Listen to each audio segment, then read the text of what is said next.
Captain Lee Hyun walked slowly across the bridge of the massive human warship, Taeguk. The metal floor beneath his boots hummed with the power of the ship's engines.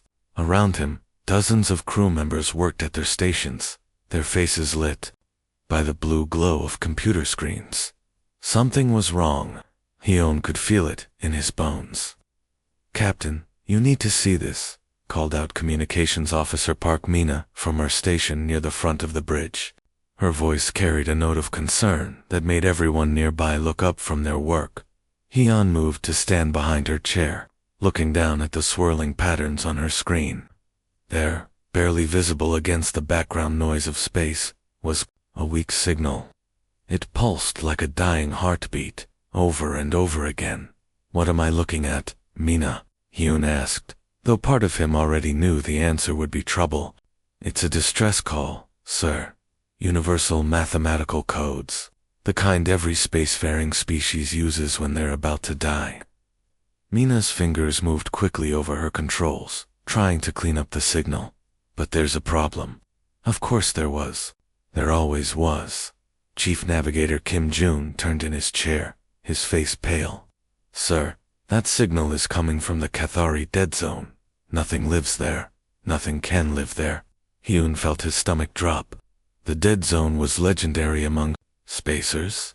It was a region of space so hostile, so filled with deadly radiation and gravitational anomalies, that even the toughest alien species wouldn't go near it. The Galactic Federation had marked it as permanently off-limits decades ago.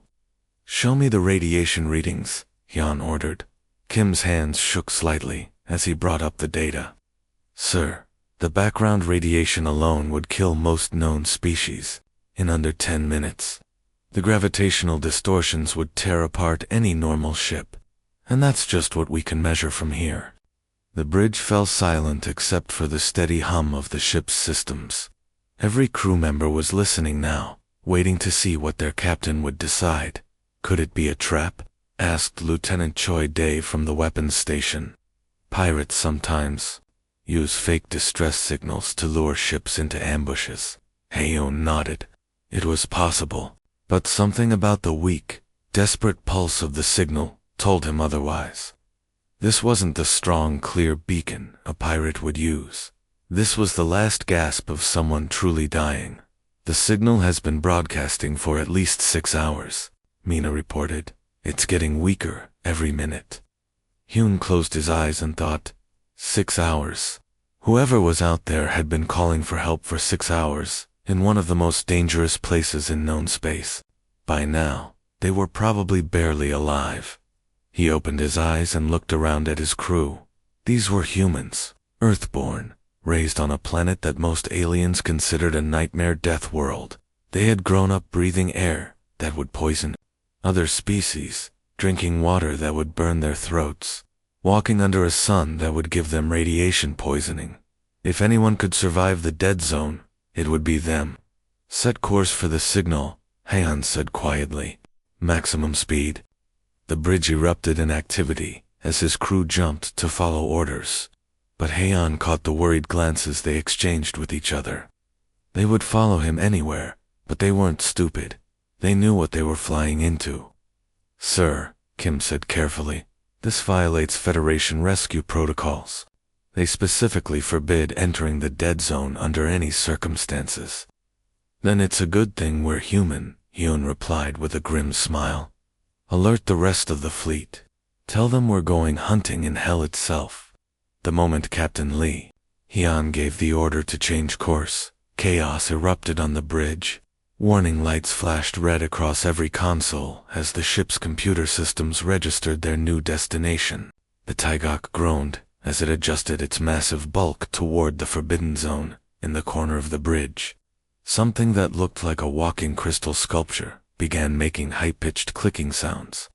Veltar, the Galactic Federation liaison, assigned to monitor human fleet operations, was clearly panicking.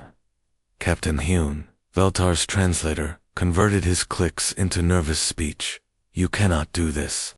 The Federation has strict rules about the dead zone. No ship is permitted to enter. It is suicide." Hyun barely looked at the alien. He was used to Federation officials trying to tell humans what they couldn't do. It happened almost daily. Felt.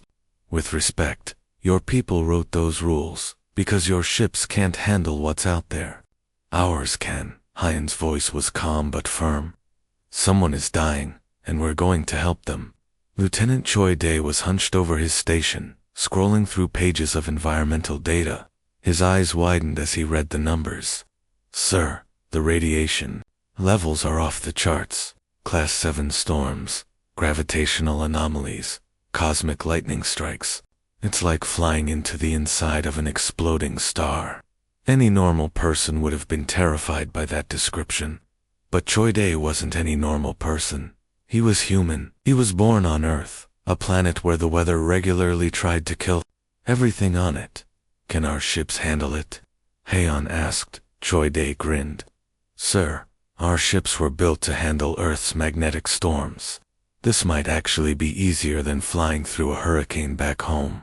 Across the bridge, Engineer Sergeant Oh Soo-jin was speaking rapidly into her headset, coordinating with the other ships in their small fleet. The Ararung and Hanbok were sister ships to the Taeguk, all three built in the orbital shipyards above Seoul. Captain, Soo-jin called out. Both ships report all systems green. Their crews are excited, sir. Apparently, word has already spread about the rescue mission. Veltar's crystalline body was now glowing bright orange, which Haeon had learned meant extreme distress. You do not understand. The dead zone has claimed over 40 ships in the past century. Entire fleets have vanished without a trace. How many of those were human ships? Haeon asked quietly. The alien fell silent. They both knew the answer. 0. Because humans had never tried to enter the dead zone before. Until now. The truth was simple but hard for other species to accept. Humans were different. They came from a world that most aliens considered uninhabitable. Earth's gravity would crush the bones of lighter species. Its radiation would cook them alive. Its storms would tear their ships apart. But to humans, Earth was home. And if you could survive growing up on Earth, you could survive almost anywhere. Sir, Navigation Officer Kim Jun announced, we'll reach the edge of the dead zone in 47 minutes. Haeon looked around his bridge at the faces of his crew. They were scared. He could see it in their eyes. But they were also determined. When someone needed help, you helped them. It was that simple. Take us in, Haeon ordered. And send a message to Federation Command. Tell them the humans are going where angels fear to tread. The 3 human ships accelerated toward the most dangerous region of known space, carrying the only hope of rescue for whoever was trapped in that cosmic hell. The moment the 3 human ships dropped out of hyperspace, every crew member on every bridge fell completely silent. Even the veteran spacers who had seen combat in a dozen star systems stood frozen at their stations, staring at the horror that surrounded them. Space itself seemed to be screaming.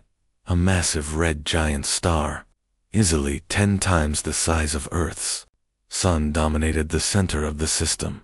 But this wasn't a healthy star. This was a dying monster in its final death throes, spewing deadly radiation in all directions, like blood from a mortal wound. The star's surface boiled and churned, sending solar flares millions of kilometers into space. Mother of Mercy, whispered Pilot Yoon Hana from her station at the front of the Taeguk's bridge. Her hands gripped the flight controls so tightly her knuckles had turned white. Captain, the radiation readings are spiking beyond our instrument's ability to measure. But that wasn't the worst part. Space around the dying star twisted and bent like it was made of liquid.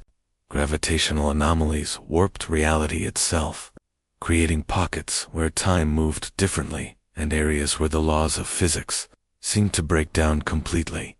Lightning flickered between the anomalies. Not normal lightning, but cosmic energy. Discharges that could vaporize a ship in seconds. Each bolt was larger than most moons.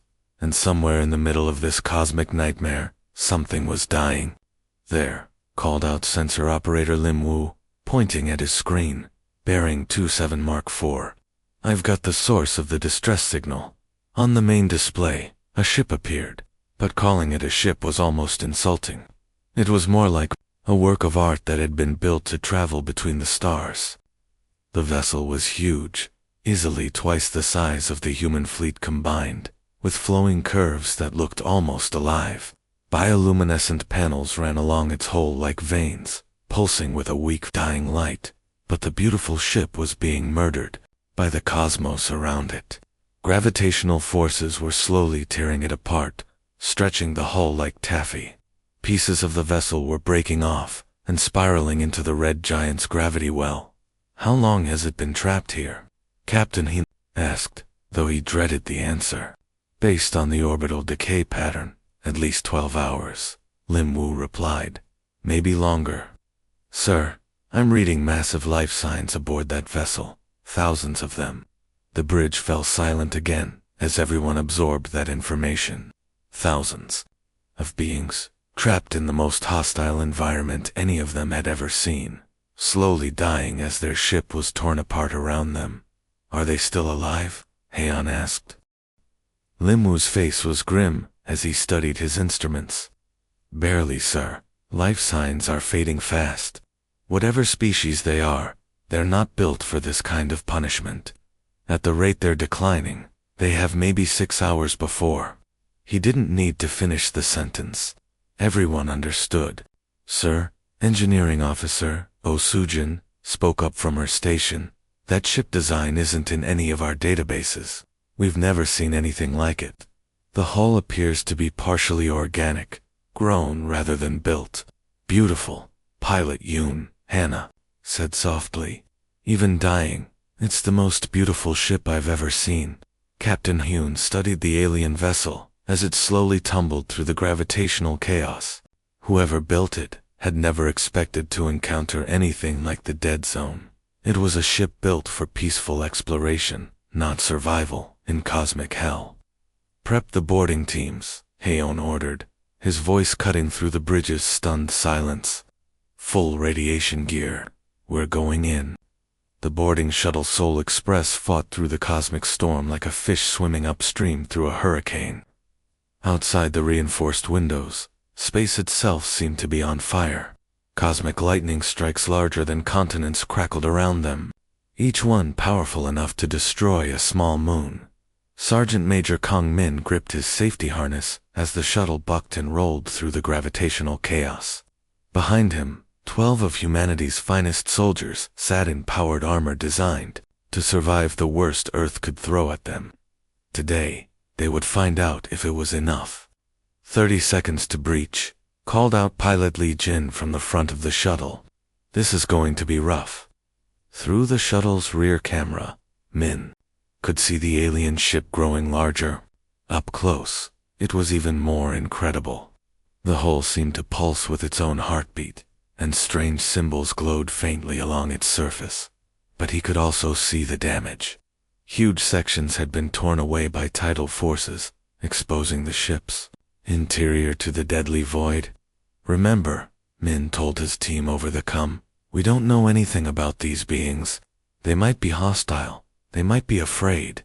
Stay alert, but keep your weapons lowered, unless I say otherwise. The shuttle slammed into the alien hull with a crash that rattled everyone's teeth. Immediately, the boarding crew got to work. Within minutes, they had cut through the strange organic metal and created an entry point. Atmosphere inside is breathable, reported medic Corporal Seo Yen, checking her instruments. High oxygen content, low gravity. Temperature is dropping fast though. Their life support is failing. Min stepped through the breach first, his armor's lights piercing the darkness inside the alien ship. What he saw took his breath away. The corridors weren't built like human ships with straight lines and right angles. Instead, they curved and flowed like the inside of a seashell. Bioluminescent mist drifted through the air, glowing soft blue and green. It was beautiful, but Min could hear the sounds of a ship dying around them. Somewhere in the distance, metal groaned and snapped as the vessel continued to tear itself apart. Move forward, Min ordered. Follow the life signs. They found the aliens 3 levels deeper into the ship, in what looked like a medical bay, but it was unlike any medical facility Min had ever seen. The walls themselves seemed alive, pulsing with organic light. Strange equipment hummed softly, tending to dozens of injured beings. And there they were, the aliens. Min had seen a lot of strange species during his years in the defense fleet, but these beings were unlike anything in the Federation databases. They were tall, maybe 8 feet, with skin so pale it was almost transparent. Through their skin, Min could see what looked like liquid light flowing through their veins. Each alien had 4 arms, long and graceful, and their heads were larger than a human's, with massive eyes that seemed to contain entire galaxies. But what struck Min most was how fragile they looked. These weren't warriors or explorers built for harsh conditions. They were beings of art and beauty, never meant to endure the cosmic hell outside. When the aliens saw the humans enter their medical bay, several of them made soft musical sounds that might have been screams. Others simply stared with those huge, multifaceted eyes. Contact, Min reported back to the ship. I count at least 30 beings in this section alone. Corporal Xiao Yen quickly activated her universal translator, a device that could usually figure out most alien languages within minutes. The lead alien, distinguished by intricate patterns of light beneath its skin, spoke in what sounded like wind chimes. The translator crackled to life. You survived the burning void. How is this possible? The alien's voice was like music, even filtered through the mechanical translator. But Min could hear the terror and desperation underneath the beauty. We're here to help, Min said simply, keeping his voice calm and steady. We're going to get you out of here.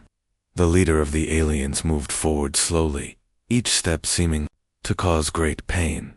Through the translator's mechanical voice, the being's words came out like a sad song.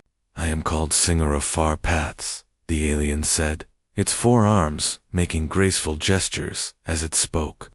I speak for the Ashaki people aboard this vessel. We are explorers, seekers of knowledge from distant stars. Sergeant Major Kong Min watched as more Ashaki gathered around their leader. They moved like dancers, even in their weakened state. Their translucent skin pulsed with faint patterns of light, but the glow was getting dimmer by the minute. How many of you are there? Min asked gently. 3,047 souls, Singer replied. We were 3,092 when we arrived in this cursed place. The burning void has already claimed 45 of our people. Min felt his stomach drop. 45 dead, and they were losing more every hour. Back aboard the Taigok translator, Li Nari was working frantically to improve communication with the aliens. Her screens showed waves of complex language patterns as the ship's computers tried to understand the musical speech of the Ashaki. Captain Nari called out to Hyun. Their language is incredibly complex. They don't just speak with sounds, but with patterns of light under their skin. It's like they're singing and painting at the same time. Through the comm system, Singer of Far Paths continued explaining their situation to the boarding team. We come from what you might call the Garden Reaches, Singer said, gesturing toward what might have been a star chart on the medical bay's organic walls. Our home region is blessed with young, gentle stars. The space between worlds is calm and kind. Radiation is minimal. Gravity wells are shallow, and cosmic storms are unknown. Min tried to imagine such a place. To humans, it sounded almost boring. But to the Ashaki, it was clearly paradise. We are scientists and artists, Singer continued. For countless generations, we have explored the peaceful regions of our galaxy, cataloging beauty and seeking knowledge. But we had never ventured into the dark regions where young stars burn hot and space itself writhes in pain. The alien leader paused, its skin flickering with what looked like embarrassment. Our curiosity overcame our wisdom. We built this ship with an experimental quantum drive, hoping to explore regions no Ashaki had ever seen. We thought we were prepared for anything. What happened? Min asked, though he was starting to understand. Our drive core failed just as we entered this system. The radiation began cooking our ship's living components immediately. The gravitational forces started tearing us apart within hours. We have been trapped here for what you would call 6 of your days, slowly dying as our beautiful vessel is destroyed around us. Singer looked directly at Min with those massive, galaxy-filled eyes. But you walk through this burning hell as if it were a garden path. Your ship moves through cosmic lightning as if it were morning mist. How do you survive what is killing us so easily? Min realized the fundamental difference between their species. The Ashaki were explorers from a gentle corner of the universe. They had never faced true hardship, never needed to adapt to hostile conditions. Humans, on the other hand, came from Earth, a planet where the weather regularly tried to murder everything on it, where radiation from their sun would burn most species alive, where the gravity would crush lighter beings. We come from a world that most species consider uninhabitable, Min explained. What you call a death zone, we call Tuesday. Singer's skin pulsed with amazement. Your people are truly blessed by the cosmos. To us, you are like gods walking through the realm of death itself. Min couldn't help but smile. We're not gods, we're just stubborn. Chief Engineer Bei Sung had seen a lot of alien technology during his 20 years in the defense fleet, but nothing had prepared him for the Ashaki ship. As he floated through the vessel's corridors in his radiation suit, he felt like he was swimming through a living organism rather than exploring a machine. This is incredible, Sung spoke into his comm as he examined a damaged power conduit. Captain, their entire ship is grown, not built. The hull repairs itself. The circuits are made of some kind of living crystal, and the power flows through what looks like artificial blood vessels. The conduit in front of him pulsed weakly with bioluminescent light. It was beautiful, but it was also dying. The radiation from the red giant had poisoned the ship's living systems, causing them to slowly shut down. Nearby, 3 Ashaki engineers watched him work from inside a protective energy bubble. Their translator allowed them to communicate, but Sung could see the worry in their large, multifaceted eyes. Human engineer, Bei Sung, one of them said through the translator. Its musical voice sounding stressed. You must retreat to safety. The radiation levels in that section will terminate your life functions within moments. Sung looked at his suit's radiation counter. The numbers were indeed high enough to cook most alien species in seconds, but his suit was designed for work around Earth's most dangerous nuclear reactors. I'm fine, Sung replied, pulling out a plasma cutter to remove the damaged section. This is actually pretty mild compared to some of the places I've worked. The Ashaki engineers made sounds that the translator couldn't interpret, but Sung was pretty sure they were expressions of disbelief. Working quickly, Sung's team began replacing the damaged bioconduits with human-made power cables. It wasn't pretty, and it definitely wasn't elegant, but it would work. Sir, called out Assistant Engineer Chai Wan from another part of the ship, you need to see this. I'm in what looks like their main engineering section, and these aliens are wearing environmental suits that our basic work clothes could outperform. Sung made his way to Chai Wan's location, where he found his assistant examining Ishaki hazmat equipment with obvious amazement. Look at this, Chai Wan said, holding up an alien radiation detector. This thing maxes out at radiation levels that wouldn't even register on our equipment. And their protective suits ... She shook her head. Sir, I've seen better protection on children's raincoats. Through the ship's communication system, Singer of Far Paths was watching the human repair work with growing amazement. Your people perform miracles, Singer said to Captain Hine over the comm. They walk through energy fields that would dissolve our strongest warriors. They work with their bare manipulator appendages in areas where our most advanced robots would fail. Heian smiled grimly as he watched his engineers work on the main display. Singer, what you call miracles, we call Tuesday morning maintenance. But the real shock came when Sung's team began working on the ship's main power core. The Ashaki engineers had been trying to repair it for days without success. Working through remote drones and protective barriers, Sung simply walked up to the massive crystal formation that served as the ship's heart and began examining it directly. The radiation signature from this thing would kill most Federation species instantly, Sung reported. But the design is genius. It's like a living star contained in crystalline matrix. Within hours, Sung and his team had jury-rigged the solution using human power converters and Ashaki biocrystals. It wasn't permanent, but it would keep the ship's life support running long enough for evacuation. How? Singer asked through the translator, its voice filled with wonder. How do your people accomplish in hours what we could not do in days? Sung wiped sweat from his forehead as he sealed the last connection. Because we grew up in hell, Singer. This is just another day at the office. The Ashaki fell silent, finally, beginning to understand that they had been rescued by beings who considered cosmic death zones to be merely inconvenient. The alarm that suddenly blared through the Taiguk's bridge was one that no spacer ever wanted to hear. It was the deep, bone-chilling wail that meant cosmic death was approaching fast. Captain, sensor operator Lim Wu's voice cracked with panic as he stared at his displays. Long-range sensors are picking up a massive energy signature approaching. This system, sir, it's a gamma-ray burst from a collapsing star 3 systems away. Captain Lee Heian felt his blood turn to ice. Gamma-ray bursts were among the most destructive forces in the universe. When a massive star collapsed into a black hole, it sometimes shot out focused beams of pure energy that could sterilize entire solar systems. How long do we have? Heian asked, though he dreaded the answer. 4 hours, 17 minutes, until the leading edge hits this system, Lim Wu replied.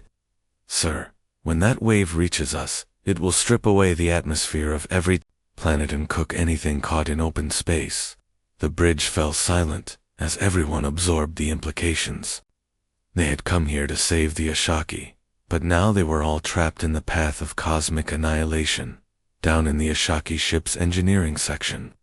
Chief Engineer Bei Sung was trying to work miracles with failing alien technology, but even miracles had their limits. Captain Sung's voice came through the comm, heavy with exhaustion. I can keep their life support running for maybe 2 more hours. Their biosystems are too damaged for a full repair. We'd need weeks in a proper shipyard. Can we tow them out? Heian asked desperately. Negative, sir.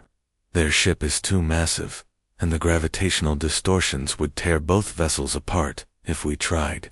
Medical Officer Dr. Namte was studying readouts from the Ashaki ship when she realized the horrible truth. Captain, even if we could repair their vessel, the Ashaki can't survive aboard our ships. Our life support systems would poison them within hours. She pulled up comparative biology charts on her screen. Sir, what we consider normal air pressure would crush their delicate respiratory systems. Our gravity settings would literally break their bones. The radiation shielding we use as standard protection would still cook them alive. The situation was impossible. The Ashaki couldn't stay on their dying ship, but they couldn't survive on human vessels either. And in 4 hours, a wave of gamma radiation would sterilize everything in the system. Through the communication link, Singer of Far Paths had been listening to the human conversations. When the translation finished, the alien leader made a sound like wind chimes breaking. So this is how our story ends, Singer said softly, trapped between the fire of a dying ship and the fire of a dying star. We thank you, Voidwalkers, for trying to save us. But perhaps it is time to accept that some things cannot be changed. Like hell, Dr. Namte muttered, suddenly standing up from her station.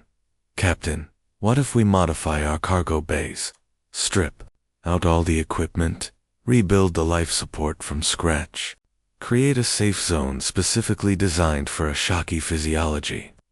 Hyun looked at her like she'd grown a second head. Doctor, that would take days of work. We have 4 hours. Then we work fast, Namtae replied firmly. Sir, we've got 3 ships, and the best engineers in the galaxy. If anyone can pull off the impossible, it's us. Singer of Far Paths spoke again, its voice filled with amazement. You would risk your own lives for strangers. Your species confuses us. Why do you show such kindness to beings you have never met? Captain Hyun looked around his bridge at the faces of his crew. They were scared, exhausted, and facing impossible odds. But not one of them looked like they were ready to give up, because that's what people do for each other. Singer Hyun said simply. When someone needs help, you help them. It doesn't matter if they're human or alien, friend or stranger. Life is precious, and we don't abandon it. He turned to his crew. All hands, prepare for emergency modifications. We're going to save these people. The countdown timer on the Taeguk's main display showed 3 hours and 42 minutes until the gamma ray burst would hit. All across the 3 human ships, crew members were working like their lives depended on it, because they did. Cargo Master Zheng Hai had never attempted anything like this before. She stood in the middle of Cargo Bay 7, watching her team strip out decades of equipment in mere minutes. Massive loading mechs, spare parts containers, and emergency supplies were being jettisoned into space to make room for the Ashaki refugees. Rip it all out, Hai shouted over the noise of cutting torches and power tools. We need every cubic meter of space we can get. Her hands flew over a portable control pad as she tried to redesign the bay's life support systems in real time. The Ashaki needed air with 40% less oxygen than humans could breathe. They required gravity at only 1/3 of Earth normal, and the temperature had to be kept 15 degrees warmer than what humans found comfortable. Ma'am, called out Technician Park Dong from inside a ventilation shaft, I've got the atmospheric processors rewired, but this is all held together with spare parts and prayer. Prayer works, Hai replied grimly. Keep going. Throughout the ship, similar scenes were playing out. In the medical bay, Dr. Namtae was working with Ashaki healers to understand their biology well enough to keep them alive during transport. In engineering, Baesung was rerouting power from non-essential systems to support the modified cargo bays. But the real heroes were the ordinary crew members who volunteered for the most dangerous jobs, maintenance. Worker Kim Do-hyun had volunteered to work in the radiation-flooded sections of the Ashaki ship, helping to guide refugees to the evacuation shuttles. His radiation suit was already showing dangerous exposure levels, but he refused to leave his post. Another group of 30 coming through. Do-hyun reported overcome as he led a cluster of terrified Ashaki through their ship's failing corridors. They're scared, but they're moving. The Ashaki themselves were amazed by what they were witnessing. These humans were working in conditions that would kill most species instantly, all to save strangers they had met only hours before. Singer of Far Paths had been among the first group evacuated to the Taeguk. As the alien leader was helped into the modified cargo bay, it looked around in wonder at what the humans had accomplished. In 3 hours, you have created a habitat suitable for our people, Singer said through the translator. Our best engineers would require months to achieve such a feat. Cargo Master Hai wiped sweat from her forehead as she made final adjustments to the environmental controls. We had good motivation, she replied simply. Outside the ships, the cosmic storm was getting worse. The dying red giant was becoming increasingly unstable as the approaching Gamera burst began to interact with its outer layers. Massive solar flares erupted into space, each one large enough to swallow a dozen planets. Time to go, Captain Yoon announced over the ship-wide comm. All shuttles return to base. We're leaving now. The last evacuation shuttle, piloted by Lieutenant Kim Jae, was fighting its way back through a maze of cosmic lightning and gravitational anomalies. In the shuttle's passenger compartment, 50 Ashaki refugees huddled together, their bioluminescent skin pulsing with fear. "Almost there," Jay called back to them, though he wasn't sure they could understand. "Just hold on." As the shuttle docked with the handbok, the 3 human ships were already accelerating away from the dying system.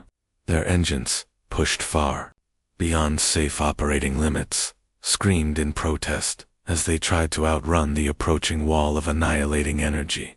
On the main display, sensors showed the gamma ray burst getting closer. It appeared as a wave of pure destruction, moving at nearly the speed of light, sterilizing everything in its path. "We're not going to make it," Pilot Yoon Hana said quietly, watching the energy readings. "Yes, we are," Captain Yoon replied firmly. "Emergency power to engines. Burn everything we've got." Behind them, the system they had just escaped was consumed by cosmic fire. The beautiful Ashaki ship vanished in an instant, along with the dying red giant and everything else that had once existed there. But 3 human ships, carrying over 3,000 alien refugees, raced ahead of the destruction toward the safety of open space. They had done the impossible. They had rescued every single Ashaki survivor. 3 weeks later, Captain Lee Hoyen stood in the observation deck of Confederation Station Alpha, watching the most unusual sight he had ever seen. Outside the massive space station, human and Ashaki ships worked side by side, their crews learning from each other in ways that would have been impossible just months before. The rescue from the dead zone had changed everything. Singer of Far Paths floated nearby in a specially designed mobility chair that allowed the fragile alien to move safely in the station's human normal gravity. The Ashaki leader had insisted on staying close to the human fleet, claiming that the star-touched ones had much to teach his people. "Your engineers are remarkable," Singer said through the translator, gesturing toward a viewport where human and Ashaki technical teams were examining a new ship design. "They take our quantum technology and improve it in ways we never imagined possible." Hayen smiled as he watched his people work. The past few weeks had been a whirlwind of activity. The moment the 3 human ships had arrived at Confederation space with their alien refugees, everything had changed. The story spread like wildfire through the galactic networks. Humans, the species most others considered to be reckless barbarians from a death world, had voluntarily entered the most dangerous region of known space to save complete strangers. Not only had they survived conditions that would have killed any other species, but they had also pulled off a rescue that defied all logic. Within days, delegations from dozens of species were requesting meetings with human representatives. The Galactic Council, which had previously viewed humanity with suspicion and barely concealed contempt, suddenly wanted to know everything about human ship design, training methods, and survival techniques. The council session was quite interesting, Hyun said, remembering the emergency meeting that had been called to discuss the rescue. Singer of Far Paths had been the star witness, describing in detail how humans had accomplished the impossible. "They are not like other species," Singer had told the assembled representatives of 100 worlds, "where others see certain death. The star-touched ones see merely another challenge to overcome. They walk through cosmic fire as easily as we walk through morning mist." The Ashaki leader had gone on to describe human engineering techniques that seemed primitive, but proved incredibly effective. Human willingness to work in conditions that would destroy robots. Human determination to save lives, even at great personal risk. "They are guardians from the dark between worlds," Singer had concluded. "When the universe itself becomes your enemy, these are the beings you call for help." The effect on the galactic community was immediate and dramatic. Overnight, humanity went from being seen as dangerous outcasts to being recognized as the galaxy's ultimate emergency responders. Ship designs that had previously been dismissed as crude human engineering were suddenly being studied by the finest alien scientists. Training programs that other species had considered insanely dangerous were being adapted for their own crews.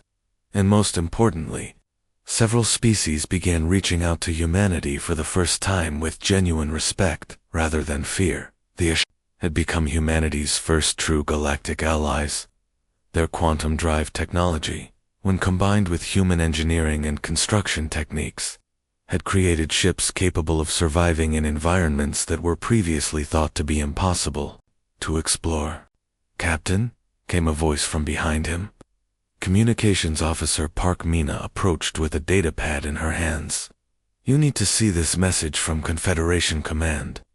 Hyun took the pad and read the message, his eyes widening with each line. "Sir," Mina asked, "what does it say?" Haeon looked up from the pad, a mixture of pride and concern on his face. "It seems our reputation has spread. Command is reporting distress signals from dead zones all across the galaxy. Ships trapped in radiation storms, crews stranded near black holes, expeditions lost in cosmic anomaly fields." He paused, looking out at the mixed human Ashaki fleet floating in space beyond the station. "They're ordering all human fleets to respond to these emergency calls. Apparently, we're now the galaxy's official rescue service for impossible situations." Singer of Far Paths made a sound that the translator interpreted as pleased laughter. "The star-touched ones have found their calling. You will bring hope to corners of the galaxy where none existed before." Hyun nodded slowly. It was a big responsibility, but he knew his people were ready for it. They had proven that humans could go where others feared to tread, could survive what others could not endure, and could save lives when all hope seemed lost. "Signal the fleet," Hyun ordered. "Tell them to prepare for departure. The Voidwalkers have work to do." As the human ships powered up their engines and prepared to head back into the dangerous unknown, the galaxy watched with new respect and hope. Finally, they had found someone willing to answer the calls that came from the dark places between the stars.